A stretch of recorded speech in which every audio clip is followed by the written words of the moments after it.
Сәлем достар. Bu videoda biz 24-5 есепті қарастыратын боламыз. Кеттік.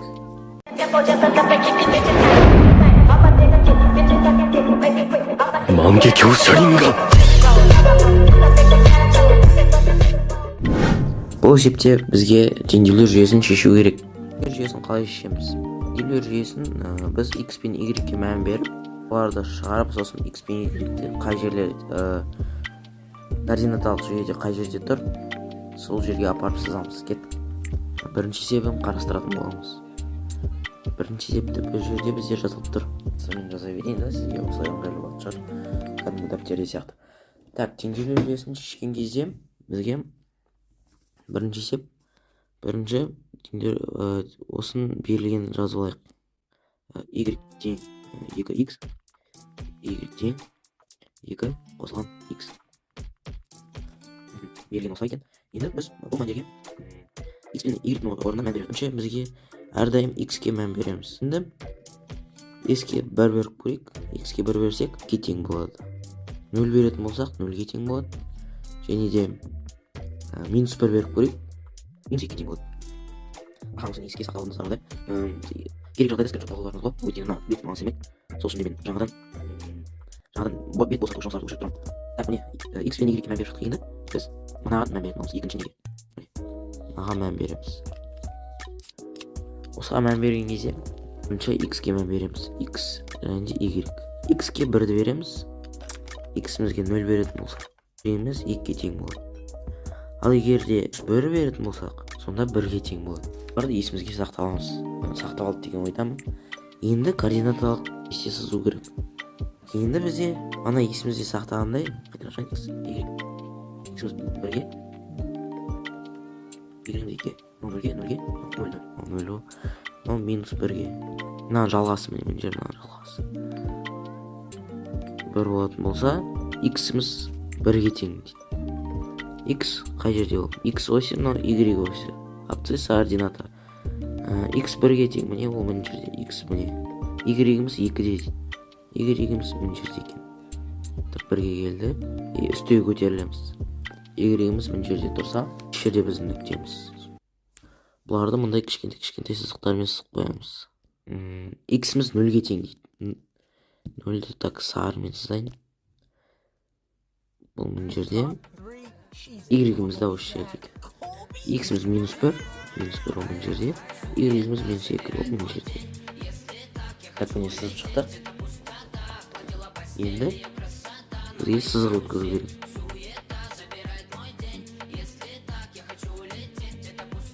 Осы нүктелер бойынша сызық өткіземіз.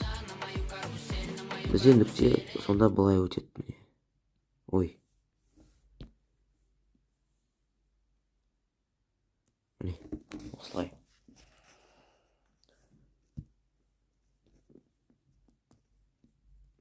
Так. Ой, ё-моё.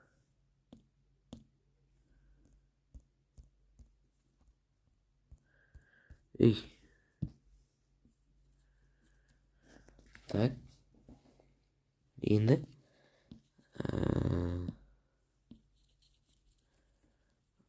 біз бірінші мәнімізді беріп болдық. Енді екінші y-тің мәнін жазамыз. Екінші y-тің мәнін жазған кезде шатаспас үшін бүкіл қызылмен жазып шығайыншы. Міне, керек нүктелеріміз ол қызыл. Қаралар ол обычный нүктелер. Қара обычный нүкте. Жалғастырайық. Енді екінші y-тің мәнін бердік, манағана беріп шықтық. Так, оны біз сары түспен жазайық. Сары түспен, или жоқ, жасыл түспен жазайық, мұндай жасыл түспен. X-іміз, y-іміз былай, и былай. X-іміз 1-ге тең болған кезде, y-іміз 3-ге тең болды. X-іміз 0 болған кезде, y-іміз 2. Ал минус 1 болған кезде, x-іміз, y-іміз 1-ге тең болды. Мана жаздық осылай, дәл осылай жаздық. Енді осы координаталар жүйесіне енгізуіміз керек. X-іміз минус x'imiz 1-де дейді. Ол мына жерде x'imiz 1-де. y'imiz 3-те. Ол мына жерде. Келесіде так, x'imiz 0-де дейді, ол мына жер. Және де y'imiz 2 болған кезде ол мына жер.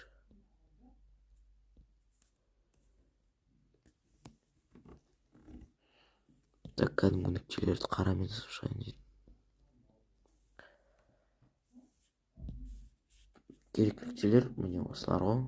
Мынау және де мынау и мынау. Так, мынау да керек емес. Ортаңғы. Сонда сызықтар сызып шықсақ, былай барады. Енді y'imiz 2-де тұр. Міне енді x'ке минус 1 берген кезде, минус 1 ол мына жерде. y'imiz 1 дейді. Ол мына жер. Сонда координаталық сызығымызды сызған кезде ол былайынан сызамыз. Осы нүктелерден өту керек. Сонда қиылысып тұрған нүктеміз, көріп тұрғандарыңыздай, қиылысып тұрған нүктеміз ол мына жерде екен. Міне мына жер. Қиылысу нүктеміз осы жерде. Бұл нүктеміз қай жер? Көріп тұрғанымыздай, бұл 3-тің бұл 2-де қиылысып тұр, міне. Былай көрсетейін. 2-де мына жерде қиылысып тұр ғой. 2 мен 4-тің арасында қиылысып тұр осы нүкте. Значит, біздің жауабымыз x2, x, y. y'imiz 4. Так, мыналарды алып тастайын. y'imiz 4. Болды. Осы біздің жауабымыз. Тағы сізге тексеріп бере аламын, қалай десеңіз. Енді міне осы жауаптарды маған қоямыз. Бізде мана y тең 2x болды ғой. Y тең 2 қосылған x болды да. 2 ғой. Енді осының орнына қойсақ, міне. Мына x-тің орнына мына 2-ні қойсақ, мына x-тің орнына. Сонда 2-ні 2-ге өткенде, міне, y'imiz 4 шығып тұр. Дұрыс жауабы, значит. Мынау дұрыс. Дұрысты жасыл түспен сызып қояйын. Ладно. Енді мынаны тексеретін болсақ, x-тің орнына 2-ні қойсақ, міне, тағы да 4 шығады. Значит, бұл жауабымыз дұрыс. Белгілеп жазып алыңыздар. 1, 2, 3.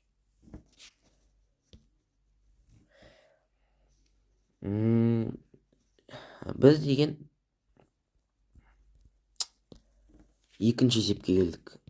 24-те 5-ін екінші есебі.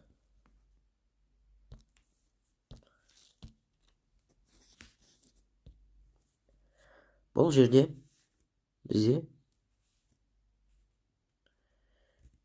y тең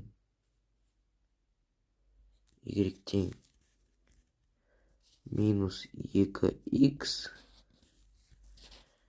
y тең x минус 3 дейді. Енді бұлағы осыларға мән беріп шығайық.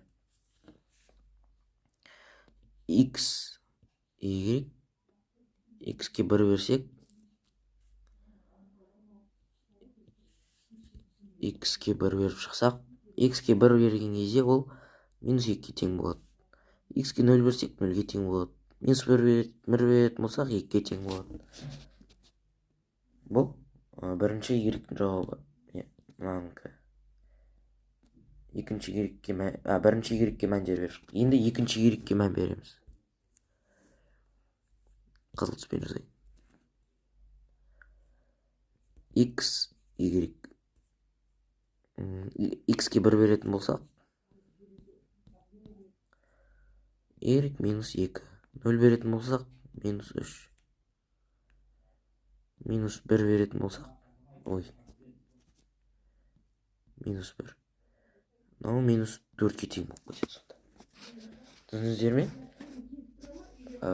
Сонда осындай жауаптар шықты. Енді осыны координаталық кестеге белгілейміз. Кеттік. 1, 2, 3 жазып үлгердіңіздер ме? Скриншоттап алыңыз, видеоны паузаға қойып жазып алыңыз, асықпай. Біз жалғастырамыз. 1, 2, 3 кеттік. Енді бізге координаталық кесте сызу керек. Координаталық кестеміз осындай. Осындай болсын.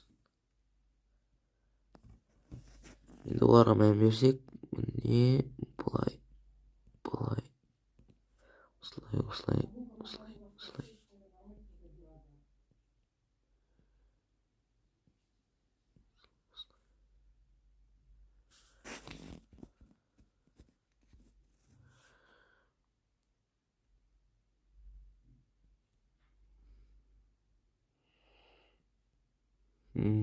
Осылай.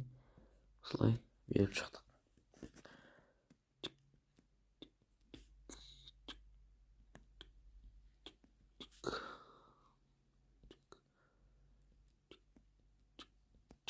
Осылай. Так, енді сандарды жазып шығайық, мәндерін. Мынаяқта 1, 2, 3, 4, 5, 6, 7, минус 1, минус 2, минус 3, минус 4, минус 1, минус 2, минус 3, минус 4, минус 5, минус 6, 1, 2, 3, 4. Енді бізде мана есімізге сақтап алдыңыздар ғой, немесе жазып алдыңыздар.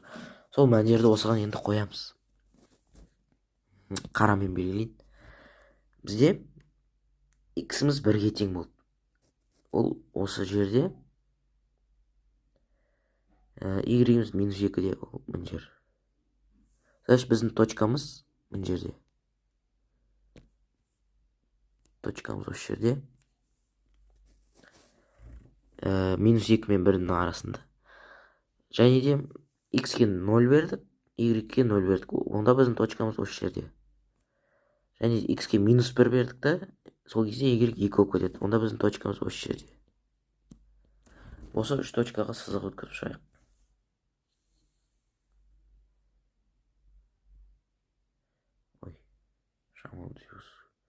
Осылай примерно. Так, жақсы. Сіздер түзеусіз сызасыздар ғой, да? Түзеусіз аламыз, мына жерде маған қайсы сол үшін ғой. Енді екінші мәнде, екінші мән берген кезде x-іміз 1-ге тең болды. Мен оны қандай цветпен? Көк цветпен, жоқ, көк цвет бар екен уже. Қандай цветтер бар да? Фиолетовыймен белгілейін. Так, x-іміз 1-ге тең болды, ол мына жер.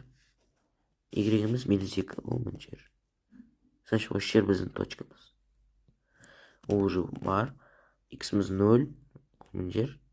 Y-іміз минус 3 дейді, ол мына жер. Значит, біздің точкамыз мына жерде. Және де Y-іміз минус 1. Y-іміз минус 4 дейді, ол мына жер. Значит, біздің точкамыз осы жерде. Значит, енді біз сызықты онда былай өткіземіз. Жоқ, былай емес. Былай. Сонда біздің қиылысып тұрған жеріміз 1 мен минус 2-ның арасында. X 1-ге, Y минус 2-ге тең. Жауапты жазып қойық. X-іміз 1. Y-іміз минус 2. Все. Балдар, осылай шығардық. Әр қаратта өздеріңіз шығара аласыздар деген ойдамын. Барлығын түсіндіріп шықтым. Біріншіде x пен y-терге мән беріп шығасыз. Екі мәнге де бірінші y тең 2x, сосын келесі астындағы y-ге де мән бересіз, x-ке мән бересіз, сосын y шығады. Солар жазып шығасыз. Осылай координаталық жүйеде белгілейсіз. Сонда осындай жауаптар шығу керек. Қарағандарыңызға рахмет.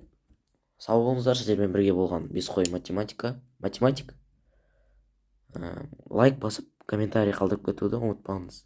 Және каналға подписка оформить етіп қойыңыз. Лайк көбейген сайын мен жиі видеолар салатын боламын. Келесі кездескенше сау болыңыздар.